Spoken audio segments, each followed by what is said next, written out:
so I should give the lightweight Dhamma talk.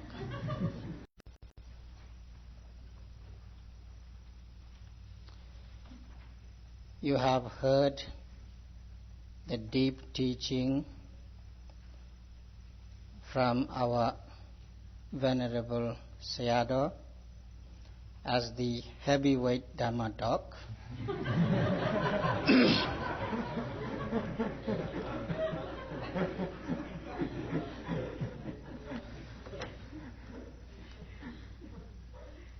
Being a small man myself, so I should give the lightweight Dhamma talk.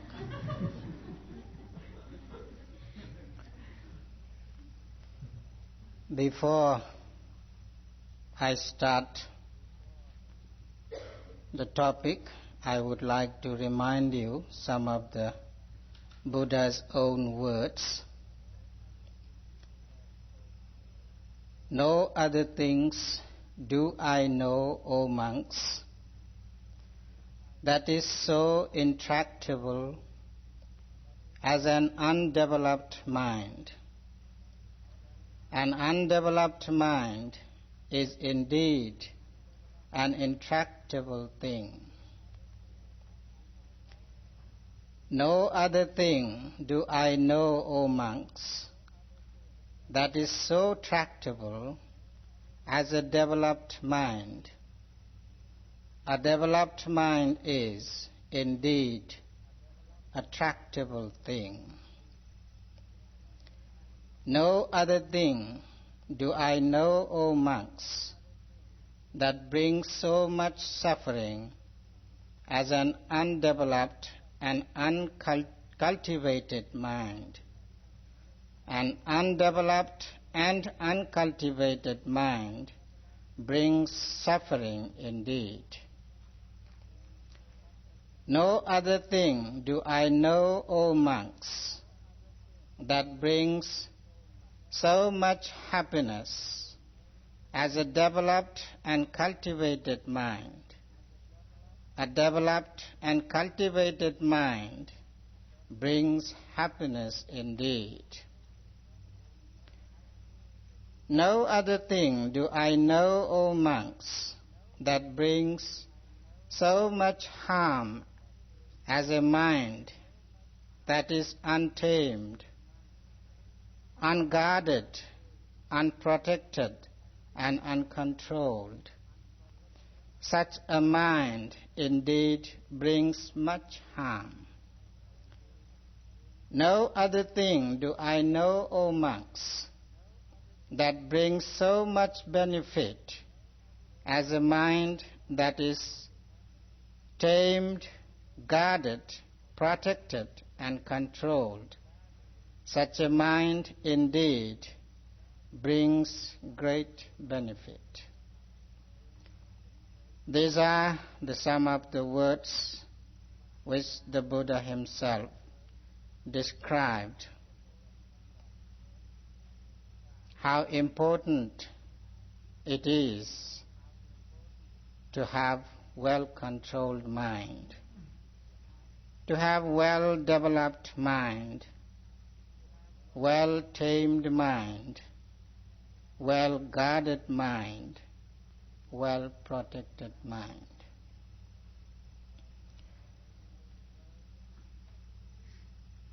In this world, each and every being, especially the human beings,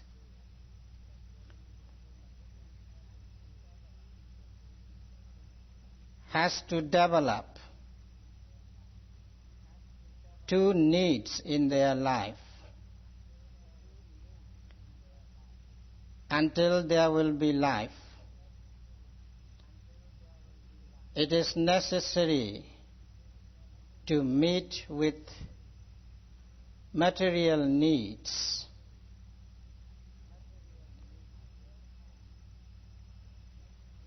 As well as the need of spirituality.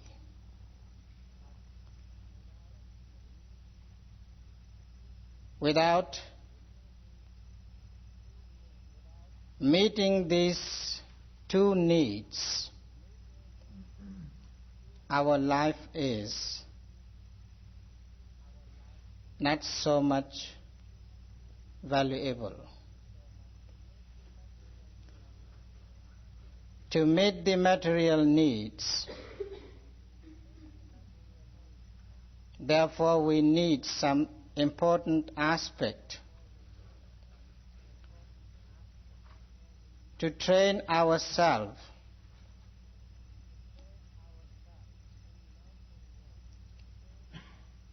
in lawful ways. There are many ways to train our mind. I would like to describe them in 4 ways. The easy way, the middle way, the difficult way, and the supreme way.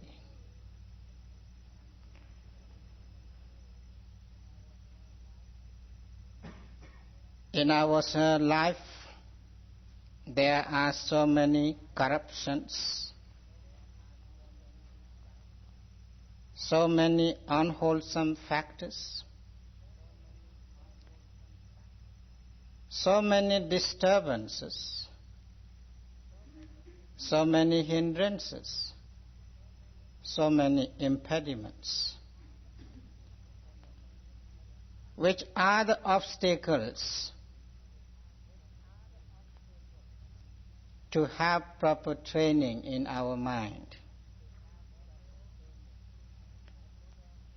Therefore, the Buddha showed us various ways to train the mind, to develop the mind, to cultivate the mind, to tame the mind, to guard the mind,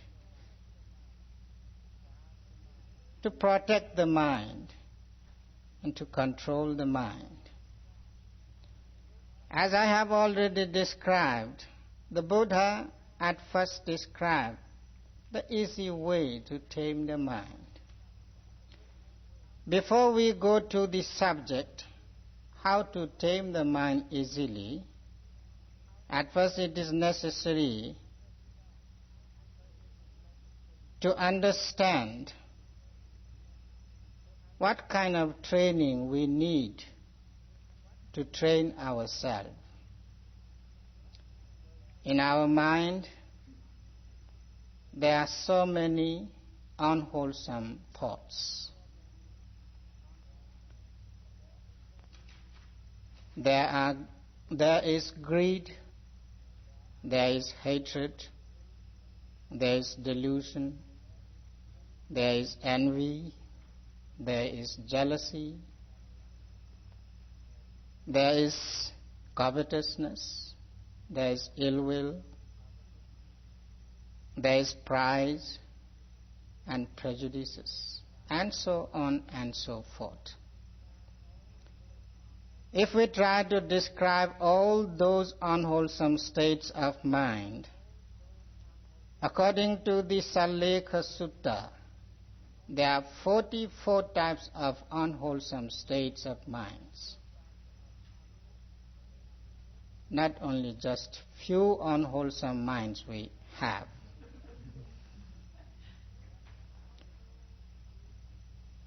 Then how to remove all these unwholesome states of mind?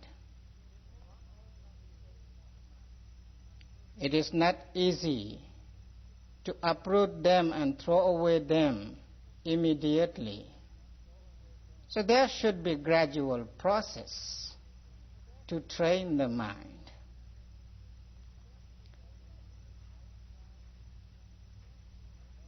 That's why there is the gradual sayings of the Buddha, in which the Buddha described as the speech of generosity. the first speech of generosity which the Buddha used to talk to the new disciples whenever he meets them. And that is the easy way to train our mind at first. So that is why I mentioned in the beginning, I prefer to show you 4 ways to train the mind. The easy way means to try to develop generous mind, generous heart within ourselves.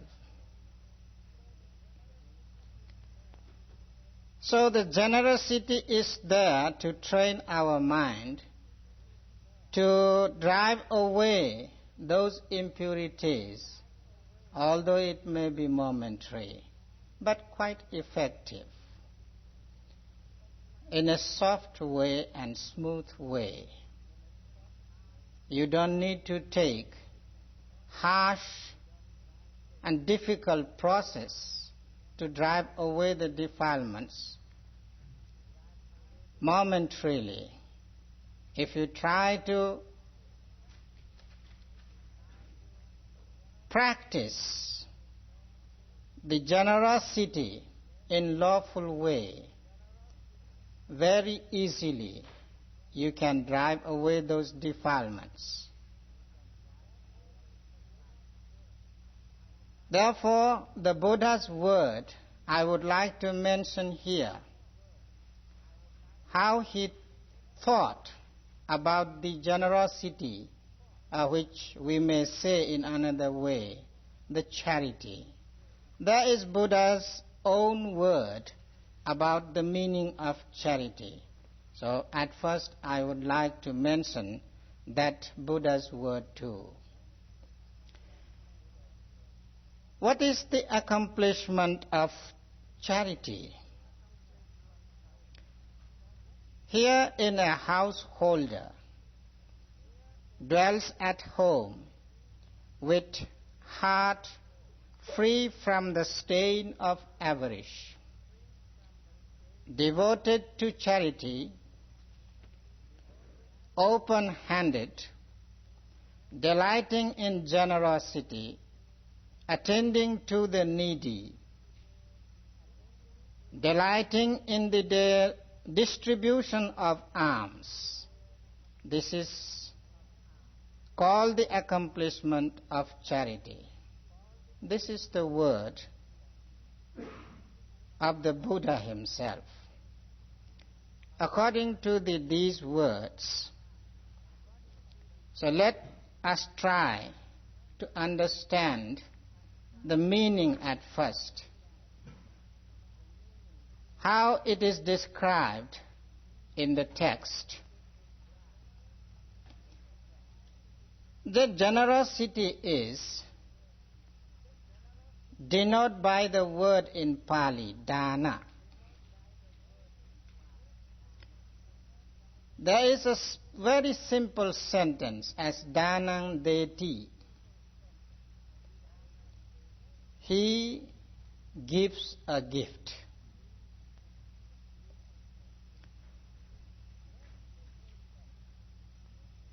Very simple sentence. Here it is described Dāna as the object which is to be given.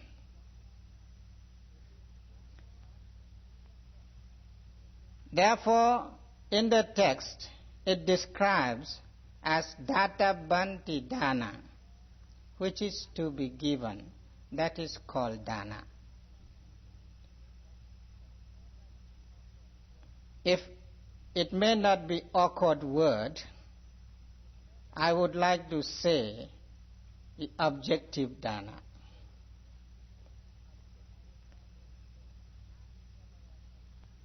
To have generosity, performance, without any material thing to give, you cannot have generosity. There should be something in your hand to perform the generous act. So that is why the object which is to be given is the dāna, or generosity. It might be amazing thing to you how the object becomes dāna. As I have already told, without object, without material things, you cannot do dāna. So that is why in the text the material thing is called dāna in one way. In another way, although there may be some object, something to give, but if you don't have such volition to give, if you don't have any willingness to give, if you don't have any intention to give, if you don't have any determination to give, if you don't have any desire to give, you can't give. So therefore, the volition also dāna. Without volition, there couldn't be any act of dāna. That is why the volition itself is called dāna. When there will be volition, a desire to give, a willingness to give, intention to give, a determination to give, then you will give, or you can give. Therefore, this intention or volition or determination is very important, not only in generous act, but in each and every wholesome act.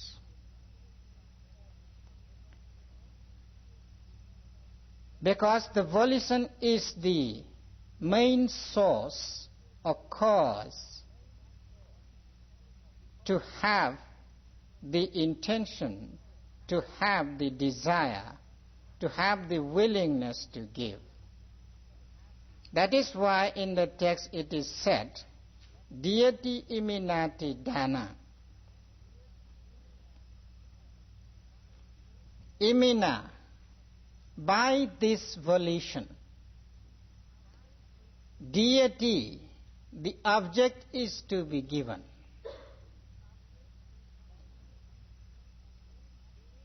That means being the cause, a main source to perform the generous act, the volition is called dāna, or generosity. Not only that,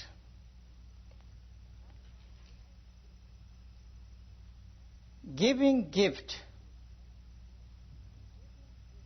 is not easy task, not easy work in one sense.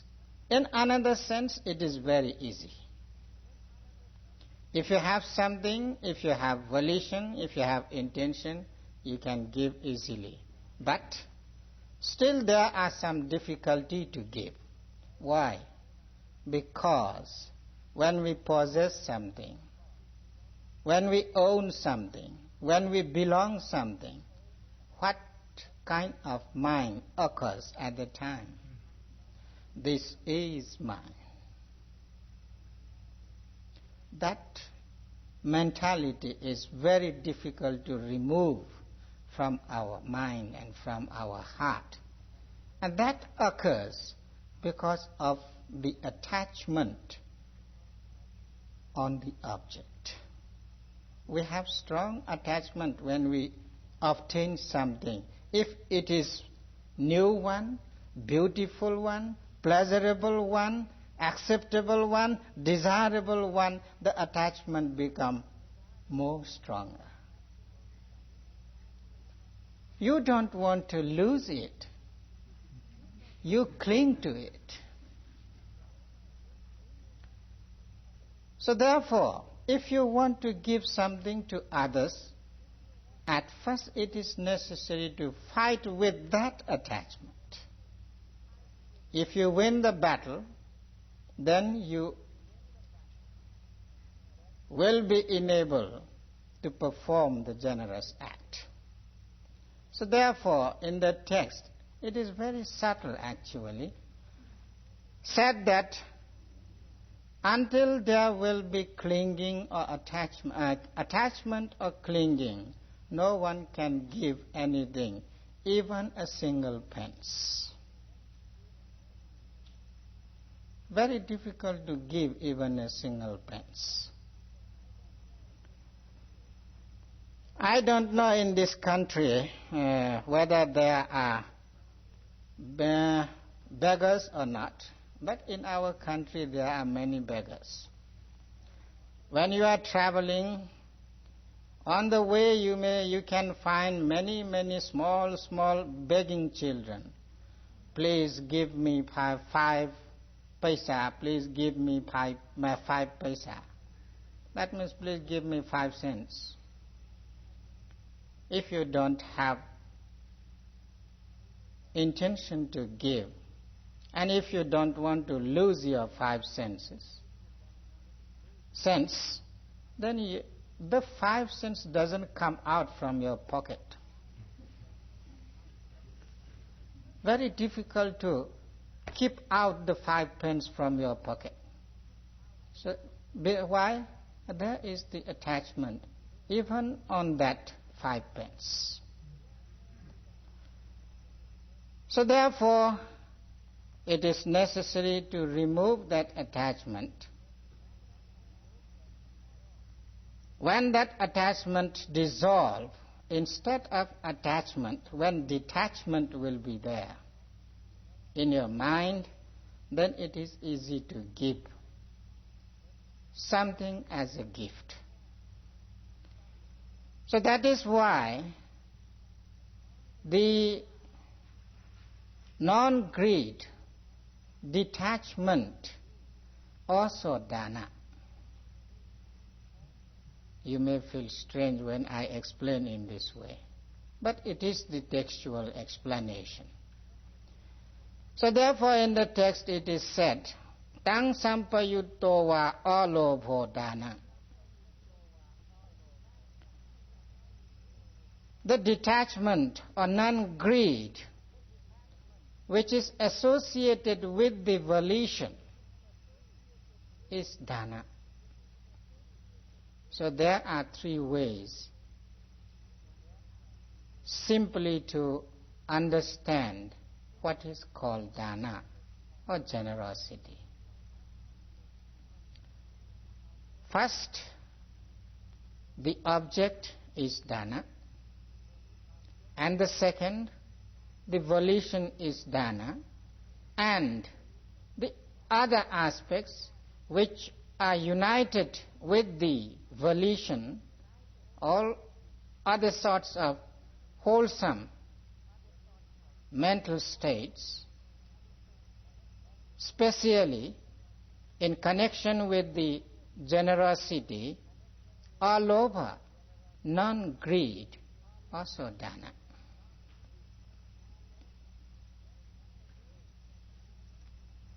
And again, there is another explanation in the text.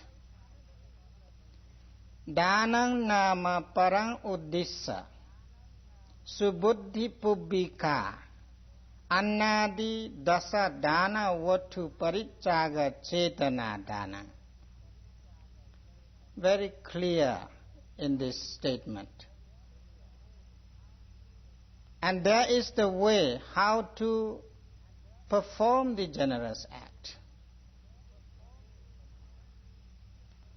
When you want to perform the generous act, there should be a person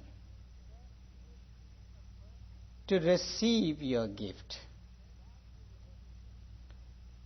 Without the receiver, you cannot give. That is why, at first, there should be purpose. I will give something as a gift to someone.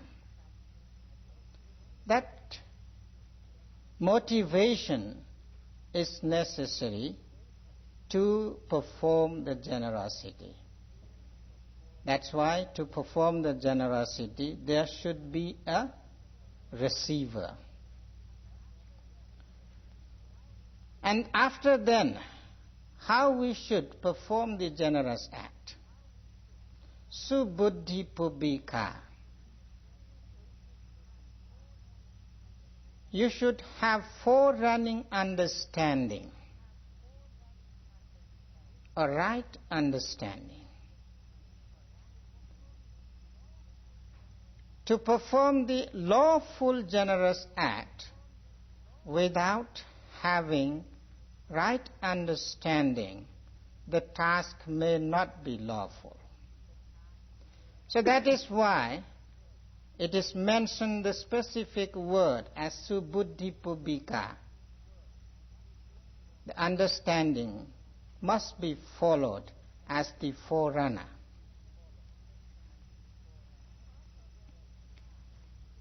And also they are described what kind of gift should be there to perform the generosity. Dasa Dāna Vatu, the word clearly mentioned here. There are 10 types of dependable things as to perform the generous act. That means there are 10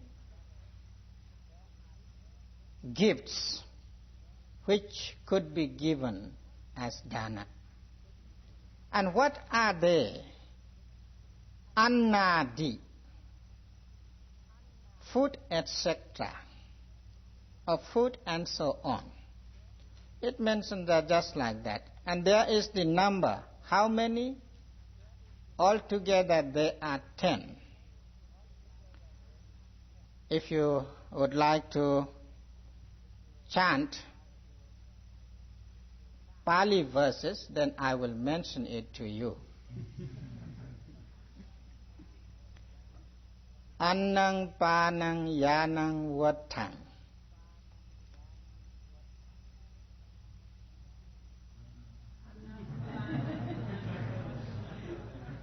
Gandha mala vilepanang. Seya vasatha padipeyang. Dāna vatu ime dasa. Annang panang yanang vatang. Gandha mala vilepanang. Seya vasatha padipeyang. Dāna vatu ime dasa. Annang panang yanang vatang. Gandha mala vilepanang. Seya vasatha padipeyang. Dāna vatu ime dasa.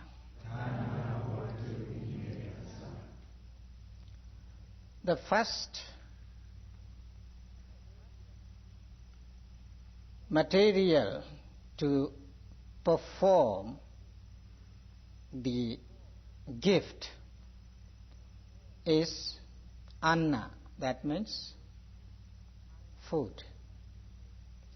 So gift of food is the first material thing to perform the generous act. And panang, suitable drink, not all sorts of drink. Suitable drink. Either it may be water plain water. Or it may be various kinds of juice which is free from something.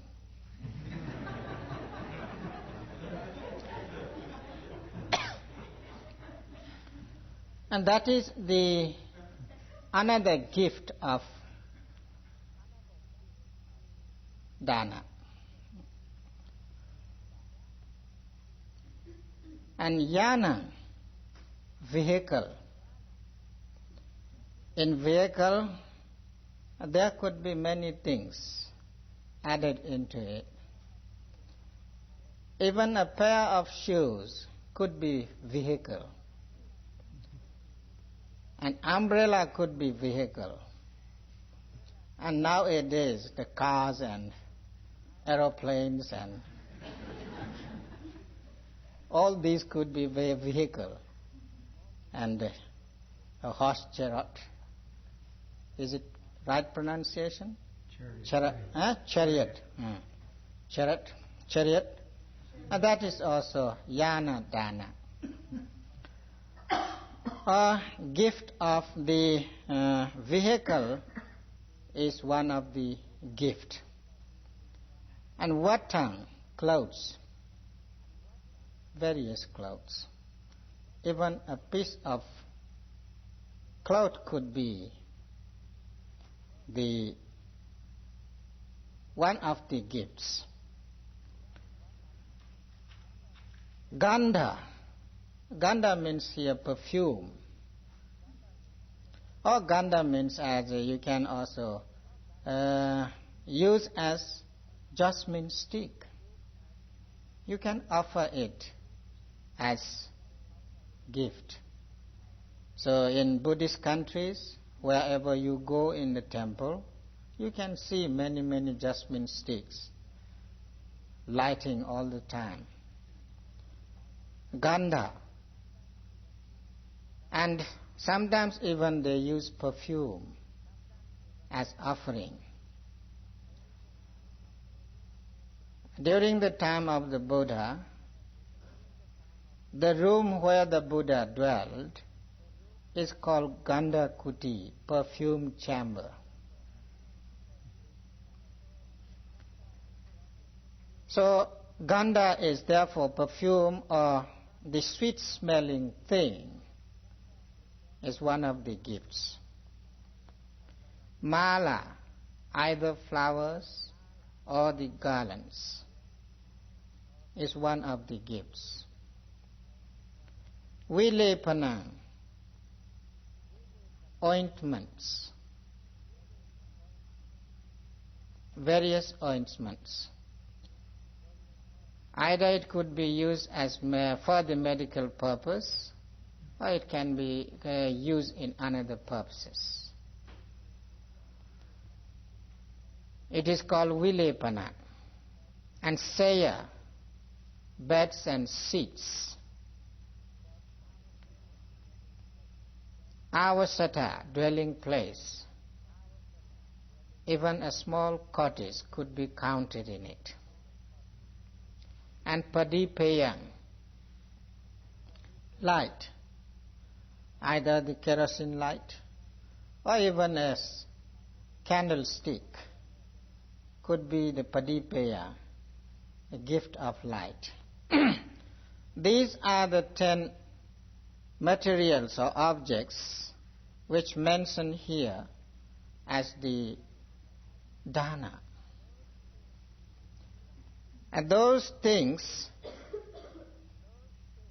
is to be given. In which way?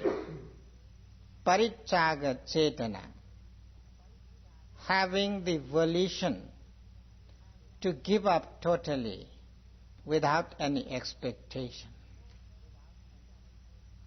Total giving without having any inclination to it. Free giving, not expecting to gain something in return. That is the parityaga cetana. That kind of volition is necessary to perform generous act. This statement is very, very important statement. Although it is very small statement, but it has got full meaning of lawful generous act. And you shouldn't think that if there won't be any understanding, right understanding during the moment of giving, then cannot it be called Dāna? Still it is Dāna, but it is not complete Dāna, not well fulfilled Dāna. Something is lacking in it. Even giving something to animal, it is also Dāna.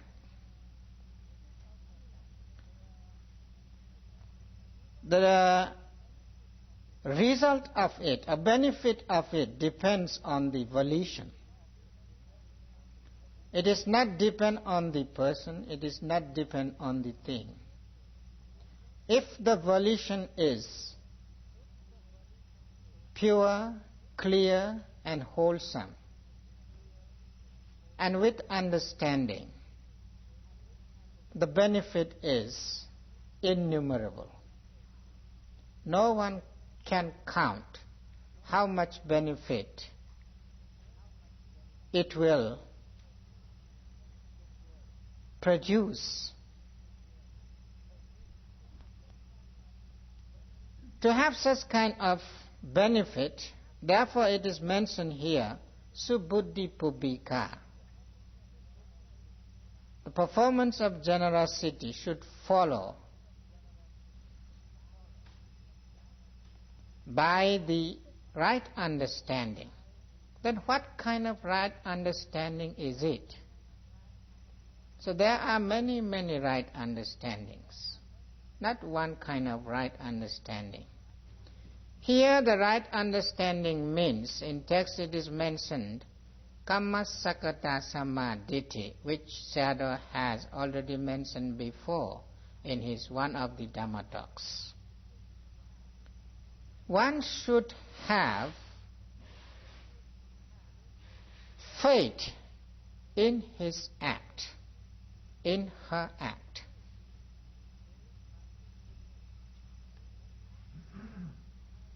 The act is my own property.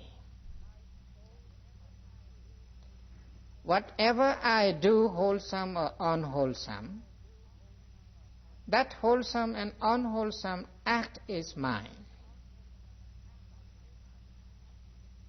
Kamma saka. Kamma, act, saka, own. This act is my own act. One should have that understanding. And then, according to the acts, there will be result. So act and its consequence. In both, one should have confidence. When one performs some act, there will be result of it. If one acts unwholesome way, in unwholesome way, he will get the unwholesome result.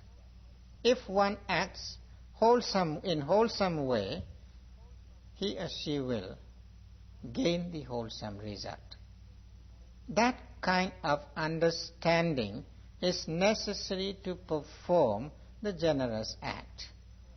When one will have that kind of understanding, the act is mine, and there will be the inspiration will come, I should do it well. Without that understanding, strong volition doesn't arise. So that is why it is mentioned, the Kammasakata Samaditi, the right view of having the understanding about the act and its consequence as one's own, is important.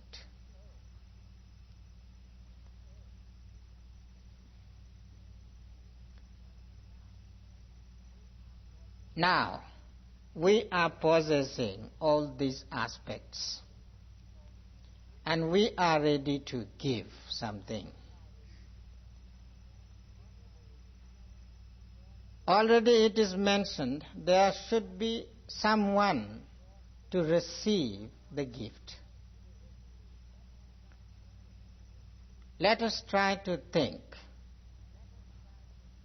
what kind of person should be there to receive the thing when we want to give something? Can you give anything to such a person to whom you hate?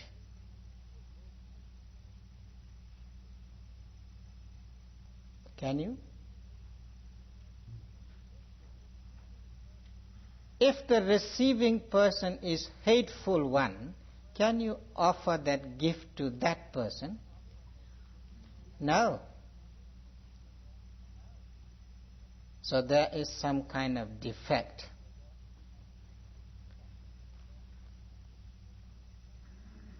If you have some kind of envy towards that person, can you give? No. If you have jealousy towards that person, can you give?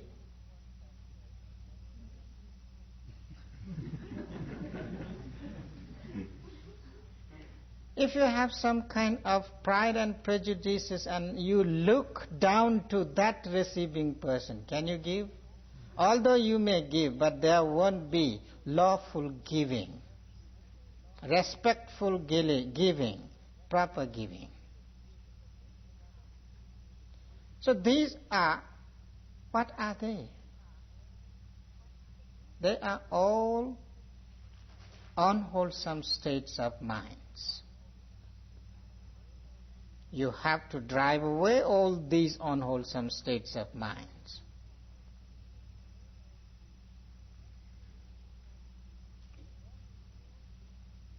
And when you become successful to drive away all those impure thoughts towards the receiver, are you ready to give him or her? Not yet. Still you have to have some wholesome states of mind. To give someone to something, it is necessary to have some kind of affectionate feeling towards that receiving person. If you don't have that kind of feeling, very difficult to give. So, now the giving or generosity produces wholesome state of mind. When you need to have some kind of affectionate feeling towards the recipient, receiver, that means you should have loving kindness in your mind, in your heart.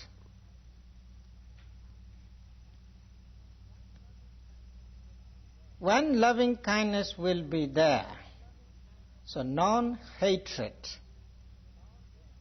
as the individual characteristics arises as one of the mental development in your mind.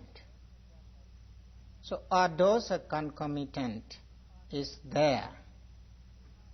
And when the adosa, non-hatred, is there, so you are driving away the feeling of hatred.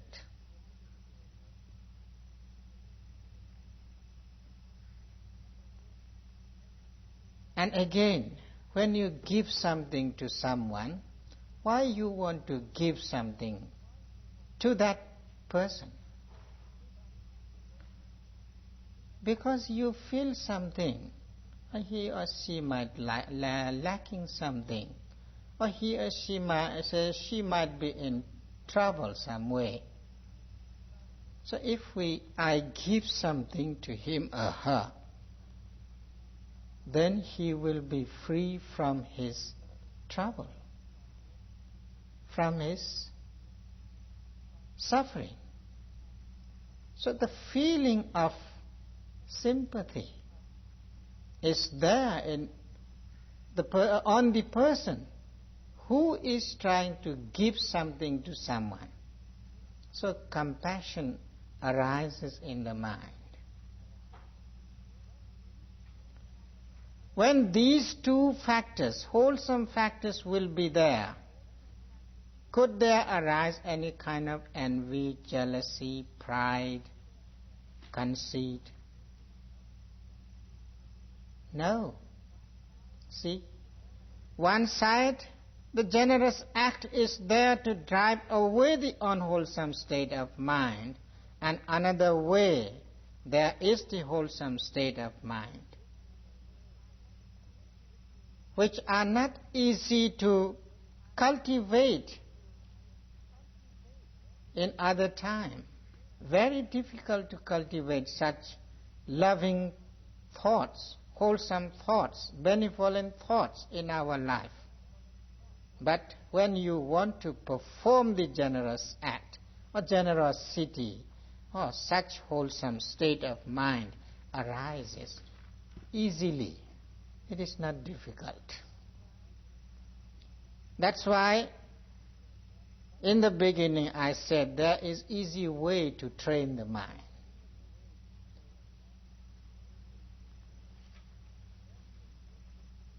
And when you give the gift to that person, how do you feel at that time? You feel happy. You feel quite easy. And your mind becomes very light.